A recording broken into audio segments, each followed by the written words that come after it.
Primeiro, elogios estragam o artista. Nada, isso posso garantir-lhes, nada me ensinou mais e qualificou mais o meu trabalho do que as críticas que eu recebi. Nada. Se eu pudesse apontar quais foram os momentos, os elementos mais importantes na minha trajetória, na produção, para o meu processo poético, eu falaria sem dúvida que são as críticas. A poesia, eu comecei de fato a me responsabilizar pelo que escrevia poeticamente, quando lá eu morava em Curitiba antes, né? E eu acho o maior poeta de Curitiba, um dos melhores poetas da minha geração, o Rodrigo Madeira. Então, eu tinha amigos em comum na época e muito cara de pau-mente, eu peguei e mandei um poema que escrevi para o Rodrigo Madeira. Pedi para ele dar uma opinião. Ele teve a generosidade ele me ligou, na época não tinha smartphone, né? Isso deve ter sido em 2009, 2010. Me ligou, combinamos um café. Ele sentou na minha frente, estava com um poema impresso, era um poema de 11 páginas. Ele imprimiu o poema, sentou na minha frente e disse assim: então tá, Gustavo, vocês queriam retorno, então vamos lá.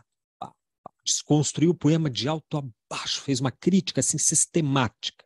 Se não me engano, assim, uma ou duas versos que ele fez uma exceção, que achou que estava bom e etc. O resto ele fez uma crítica. Nada acho que me ensinou mais sobre poesia do que aquela crítica. Eu falo nessa questão, faço questão de tocar porque é uma parte muito importante, muito sensível do artista. E a crítica pelo artista, né, deve ser encarada, a crítica que falaram, a apreciação, né, precisamente pela crítica, porque ela indica uma resistência saudável à nossa produção. Ela meio que assim refina o cálculo estrutural que sustenta nosso trabalho. É a crítica que nos qualifica efetivamente para produzir, né? Dói, uma crítica negativa, evidentemente, mas sofrimento faz parte do processo. Eu diria, sofrimento é uma parte essencial do processo. Eu chego ao ponto, às vezes, de me perguntar se não seria o caso de haver uma certa dimensão masoquista na produção artística. Porque ninguém pediu para a gente produzir. Absolutamente ninguém. Ninguém está nem aí com o que a gente produz. A menos que seja encomenda, mas não é o caso, né? Então, a gente produzindo, a gente sabe que é para um outro, querendo a gente ou não, é sempre para um outro, e, portanto, esse outro pode falar o que quiser. Por quê? Porque as pessoas têm boca. A gente, em algum momento da vida, entendeu que os outros têm boca, então as pessoas podem falar qualquer coisa. Resulta disso que a gente deve estar preparado para ouvir qualquer coisa. E se a gente faz questão, tem a pachorra de expor o nosso trabalho, seja no Instagram, no perfil do Instagram, a gente tem que estar aberto a receber a crítica, né? E vai doer, e a gente sabe disso. Eu não sei até que ponto não há uma dose de masoquismo na produção artística, porque a gente já pressupõe na produção que haverá uma certa repercussão, que há uma enorme possibilidade de ser negativa, de as pessoas não gostarem. A dificuldade maior do artista lidar com a crítica é porque, pelo fato de ele depositar muito investimento emocional, investimento psíquico no trabalho, quando o artista recebe uma crítica, ele sente que a crítica foi dirigida a ele, não ao trabalho. Isso é um erro fatal para o artista. As grandes obras, de fato, aquelas que tocam, né, que reverberam, que ressoam no tempo, normalmente expõem, junto da qualidade técnica, da qualidade conceitual, a vulnerabilidade do artista que a produziu. Então, quando um artista recebe uma crítica, é como se ele fosse diretamente atacado. Daí que a melhor prática para receber esse tipo de apreciação, né, é o artista entender que toda crítica é sobre o trabalho, sobre a sua produção, e é bom que assim seja, e especialmente sobre o que o outro achou da nossa produção. Então a crítica tem muito mais a ver com ele do que com a gente. Jamais a gente pode incorrer no risco de ficar ofendido com uma crítica. É evidente que eu estou falando de crítica e não ofensa. Há uma diferença bastante clara, né? Por quê? Primeiro porque a crítica é uma certa celebração da liberdade de pertencimento que foi gerado por aquilo que a gente produzir aquilo que foi socializado. É isso que a gente deve sentir quando a gente recebe uma crítica, celebrar a liberdade de você poder produzir e alguém poder responder.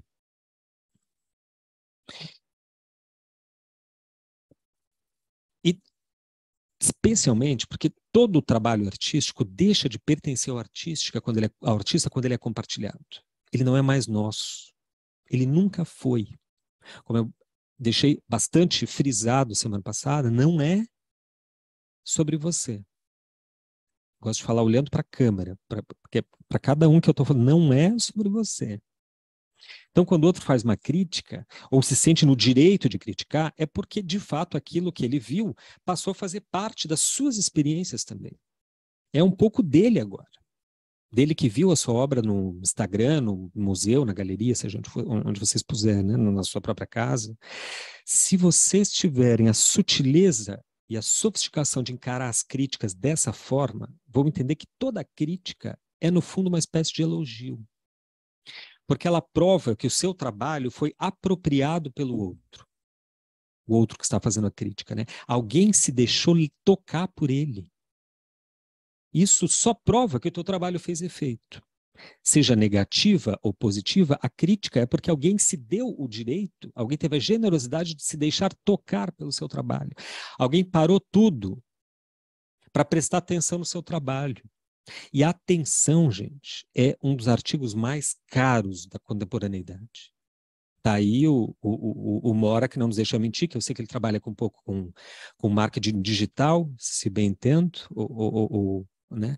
E sabe que atrair a atenção do público é a pergunta de $1 milhão, né? Como chamar atenção no oceano de referências e imagens e estímulos, né, que a gente encontra na web. Se eu não tiver certo, me corrija aí, tá, mano? Eu sei que o teu trabalho é mais Não, do criativo, né? Mas também não é envolve... isso.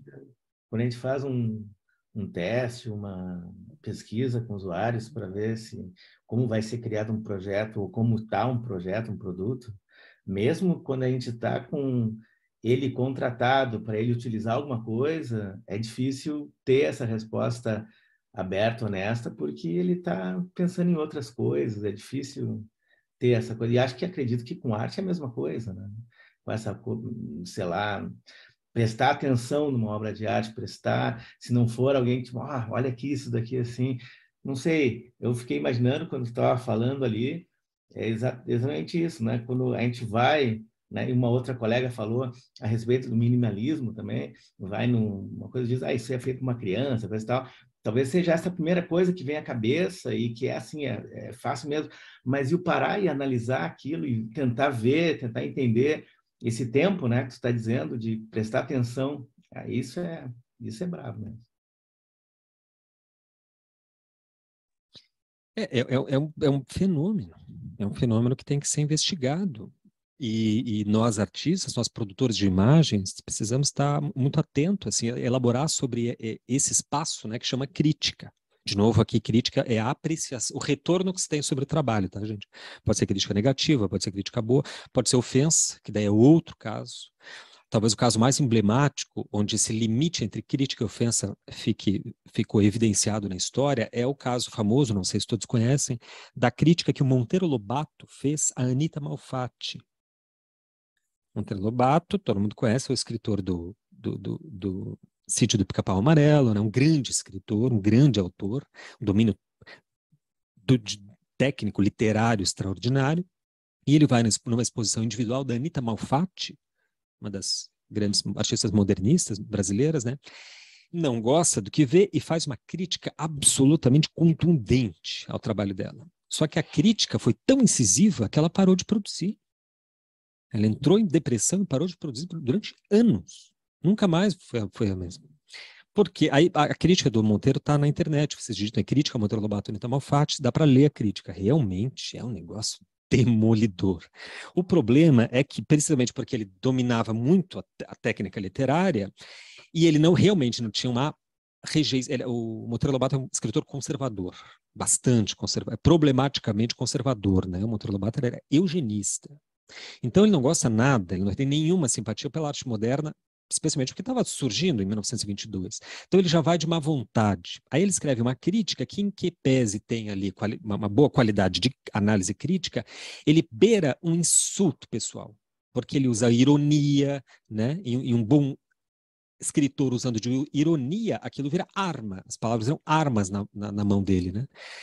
Aquele é um exemplo assim de como a gente deve não reagir como a Anita Malfatti fez. Veja o dano, o prejuízo que a recepção mal feita de um trabalho pode causar.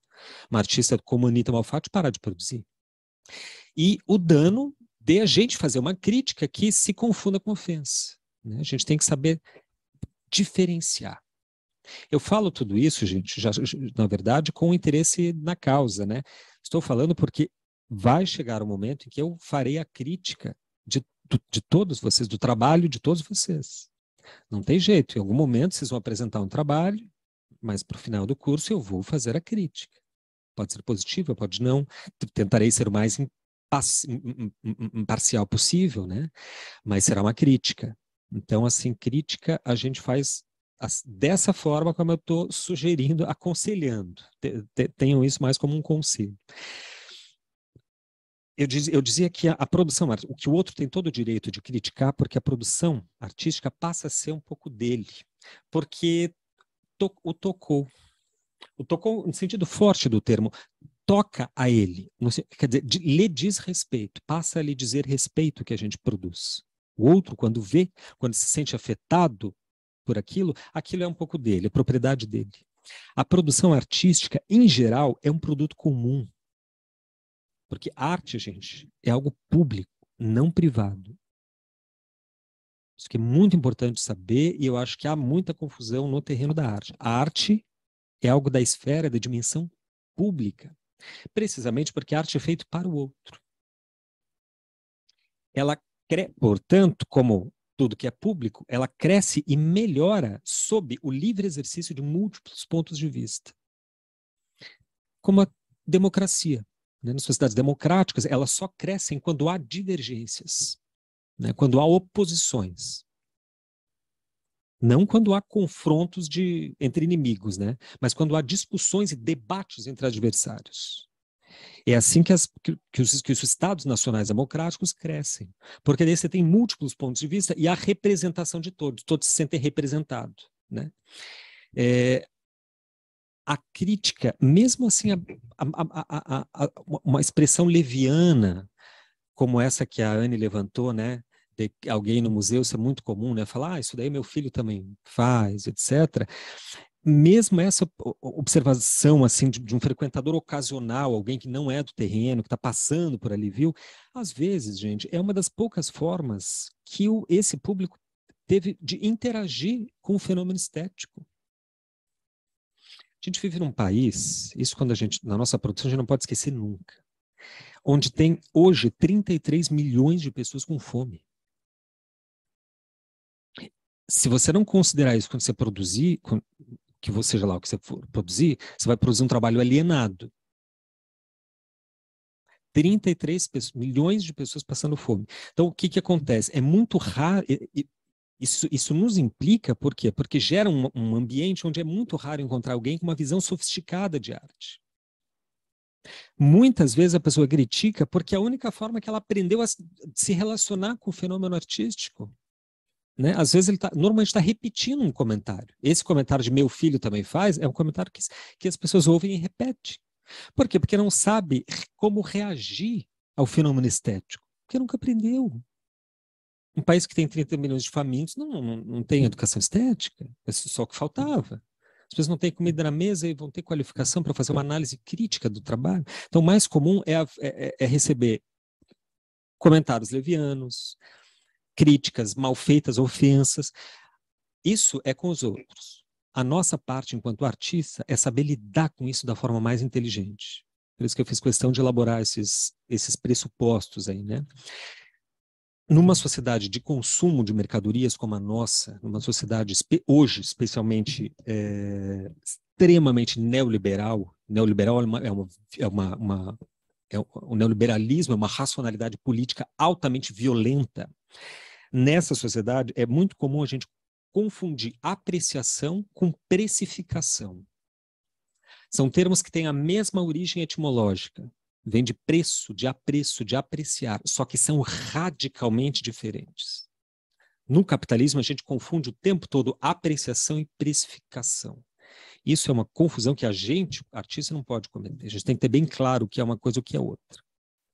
Outro ponto que eu acho que é importante comentar e que interfere no debate aí sobre a apreciação do nosso trabalho é a solidão. A nossa solidão, que é um pouco parte do ofício artístico, em algum momento a gente tem que estar solitário, só a gente e os materiais expressivos, né? Isso isola o artista de interlocuções, de diálogos. O diálogo crítico, ele é extremamente poderoso e importante porque ele vai, assim, calibrando as nossas expectativas sobre a resposta do público. Eu noto isso, convivo com artistas, aqueles que são muito isolados têm muita dificuldade de receber críticas. Justamente porque não treinaram essa coisa que é um processo, faz parte do processo civilizatório, a fala, né? Mais tarde a gente vai estudar psicanálise, que diz com todas as letras que o sujeito se humaniza através da linguagem. Ou seja, nós somos sujeitos humanos porque somos seres falantes. O Lacan tem uma única palavra que ele une para definir o sujeito humano, né? Que é o par-l'être. É mistura com fala e ser. Être em francês e parle, par-l'être. Para ele é uma coisa só, porque nós somos sujeitos falantes. É isso que nos civiliza, de fato, que nos torna humanos. Por isso que espaços como esse aqui de interlocução, por isso que é importante todos falarem, são importantes, fundamentais para o artista, porque é como um ensaio do que a gente vai depois sofrer lá fora. Muitos artistas têm enorme dificuldade com a crítica, também por causa disso, porque eles vão aprender crítica sofrendo na pele. Quando expõem. Nunca conversaram sobre apreciação do público. Aí vai lá e expõe. Feliz da vida achando que, né, que é um barato, que é assim, foda. Aí recebe aquela enxurrada de crítica, fica destruído. Esse espaço aqui é um espaço de laboratório para a gente ensaiar essas críticas, para ensaiar como receber, né, ensaiar a operar crítica, fazer análises críticas sobre o trabalho dos colegas, debater, nos dá o direito de debater os assuntos, de conflitar os assuntos. São esses pontos de divergência que fazem, que qualificam os nossos próprios pontos de vista e a nossa própria produção. Tá? Então aproveitem esse espaço de interlocução que o curso aqui está oferecendo. A solidão é o que mais prejudica um artista. Acho que eu comentei semana passada, né? O pior inimigo do artista é ele mesmo. Ele sozinho. Né? É como um cantor sem a caixa de retorno. Vocês sabem que todo músico, quando se apresenta, tem uma caixa de som voltado para ele, né? Para ele ouvir a própria voz, para saber o que o público tá ouvindo lá, né? Se a voz está afinada com os instrumentos, etc. O artista sozinho é como um músico sem essa caixa de retorno. A gente precisa entender que a crítica faz parte da obra. A crítica ajuda a constituí-la enquanto produção simbólica, ou seja, produção comum. Porque o trabalho artístico não é sobre o artista, é, sobretudo, sobre o outro. Repetindo, e vou falar muitas vezes isso. Trabalho artístico, no limite, gente, é sobre uma afirmação da impossibilidade da comunicação entre os sujeitos. É sobre a múltipla, equívoca interpretação da verdade. Isso é o trabalho artístico com A maiúsculo. Né? É aquele que fala no limite da impossibilidade da nossa comunicação. Eu acho que o único tema da arte, estou usando aqui a curvatura da vara, que eu expliquei para vocês, né? O único tema da arte é compartilhar com o outro aquilo que nos faz enigmas que procuram uma esfinge. Uma esfinge que dê voz à nossa indefinição comum. Porque quando eu vou numa exposição, a última coisa que me interessa é o artista. Por que raios a subjetividade dele é mais importante do que a minha? Por que que é a subjetividade do artista que merece ser exposta lá no, sei lá, na Fundação Iberê Camargo, no MASP? Tem uma exposição do fulano de tal no MASP. Por quê? Porque a subjetividade dele é tão especial que o Estado de São Paulo bancou uma exposição para todas as pessoas ir lá e ver a subjetividade. A subjetividade do artista não vale mais do que a subjetividade do público. A nossa subjetividade interessa para a gente, não para os outros. É assim mesmo. Por quê? Se coloque no lugar. Vocês vão numa exposição para quê? Não é para conhecer a subjetividade do artista, até porque isso é impossível. Só o psicanalista vai conhecer, vai chegar perto de conhecer um pouquinho da subjetividade do outro. A gente vai numa exposição para conhecer a nós mesmos. Eu vou numa exposição, me dou o trabalho de sair de casa para ir numa exposição, para conhecer um âmbito diferente em mim mesmo e para me diferenciar de mim mesmo, para me colocar em outro lugar subjetivo em relação a toda a cultura. Entende como é comum, como é compartilhado, como o compartilhamento faz parte intrínseca da produção artística e, portanto, a apreciação crítica vem junto no pacote? Não é sobre o sofrimento do artista, não é sobre a percepção íntima e particular que o artista tem do mundo. Por que que a gente seria obrigado a aturar a dor de alguns iluminados que chegam até o museu? É como se a gente já não possuísse as nossas próprias causas de sofrimento. A gente não tem as nossas questões subjetivas, são elas que nos importam. Então, quando você está produzindo um trabalho, pense nisso também. Que você está fazendo uma coisa que tem que importar ao outro.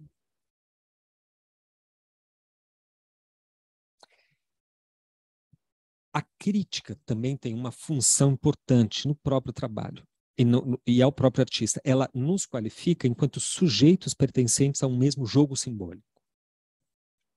De novo, eu não procuro na obra, na produção, o artista, a pessoa em específico do artista. Quem procura isso é a revista de fofoca, é a coluna social que quer saber das intimidades do artista. Eu procuro nele a minha subjetividade. Quando eu me deparo com um objeto que me descortina uma dimensão que eu não conhecia em mim mesmo, eu sei que ali eu estou diante de um objeto artístico.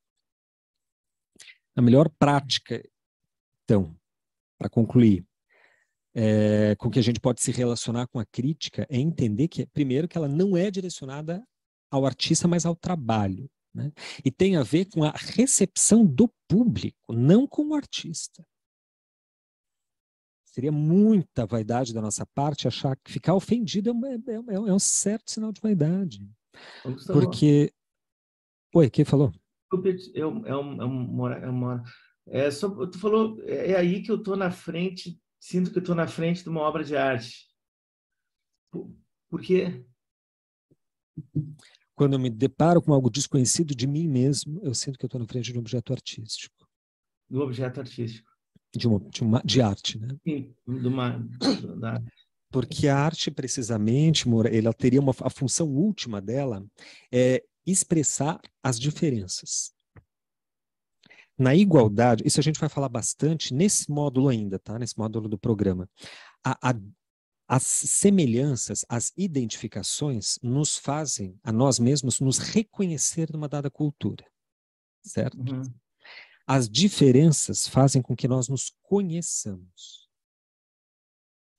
Vou simplificar, porque esse vai ser um tema bastante discutido logo mais à frente.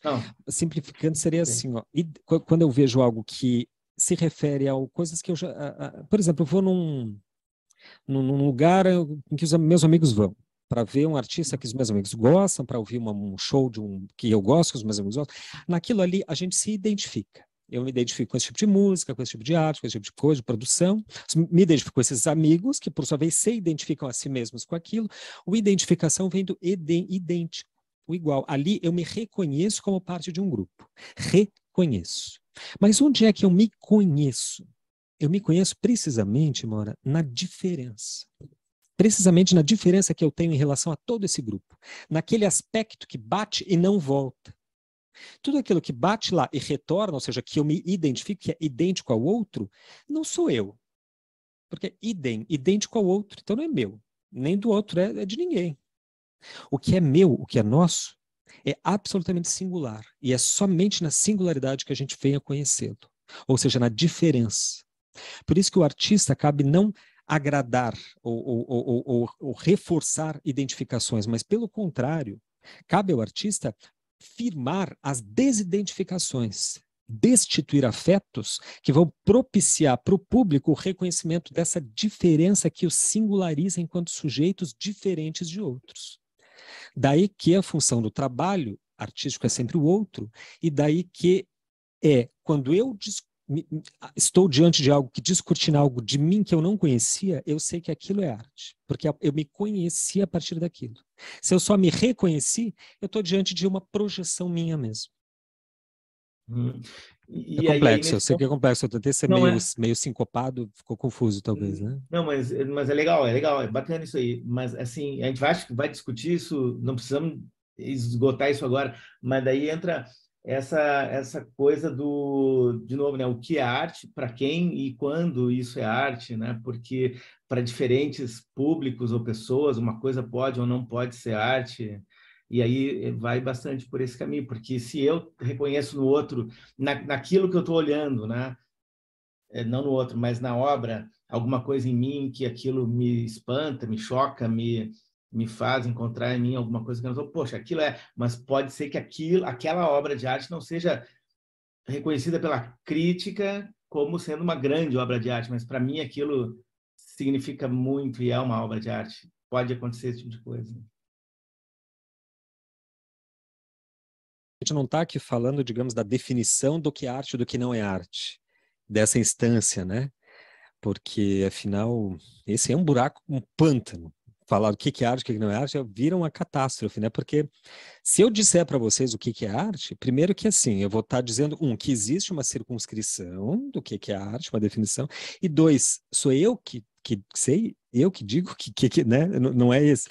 Mas o caso dos efeitos da arte. Eu acho que existem efeitos e a partir dos efeitos a gente vai qualificando as obras, as coisas do mundo como arte ou não arte. Por isso que nesse aspecto ele é muito subjetivo. Tudo é arte em princípio. Toda a produção humana poderia estar no museu. Provou Marcel Duchamp em 1914 quando botou um uninol. O uninol é uma privada num museu e até hoje é uma das obras mais famosas do mundo. Né? Então, qualquer coisa poderia ser arte, mas nem tudo nos toca. Né? Eu acredito que aquilo que me toca é porque justamente você usou uma palavra, espanto, né? Nos deixa pasmos, né? Choca. Chocados. Né? Onde a gente choca? Onde você viu algo que você não está acostumado a ver. Ou seja, viu algo diferente, fora do circuito das tuas identificações. É nesse choque que você acabou de se conhecer. Você se chocou, ou seja, você viveu uma experiência real. A gente só vive experiência diante dessas singularidades, dessas rupturas com as desidentificações, com os circuitos de afetos. É aí que a gente vive experiência. Lógico que a gente chama isso de choque, de trauma, de brutal. Por quê? Porque a experiência é brutal. A experiência real é brutal. Por isso que a gente se protege do mundo através de paredes, de escudos de identificação. Nós escolhemos os nossos. Os que são iguais a gente, que falam como a gente, que pensam como a gente, que falam o que a gente gosta de ouvir, o que a gente quer ouvir. A gente não se cerca dos inimigos, né? Não tem ser humano tão doido assim. A gente se cerca de amigos que mais ou menos pensam como nós. Se tem algum que pensa muito diferente, a gente dá aquela cortada, né? A gente dá aquela isolar, aquele gelo, assim, porque ele nos coloca em conflito com os nossos processos de identificação. Mas a gente vai entrar bastante nisso no finalzinho desse módulo, especialmente no módulo seguinte, que daí é sobre psicanálise. A gente vai ver como é que se operam essas identificações e como é que a gente consegue desconstruí-las. Tá? Mas foi boa pergunta. Mauro, fiquem sempre à vontade para perguntar no meio para não ficar palestrinha aqui, tá, gente? O negócio é debater.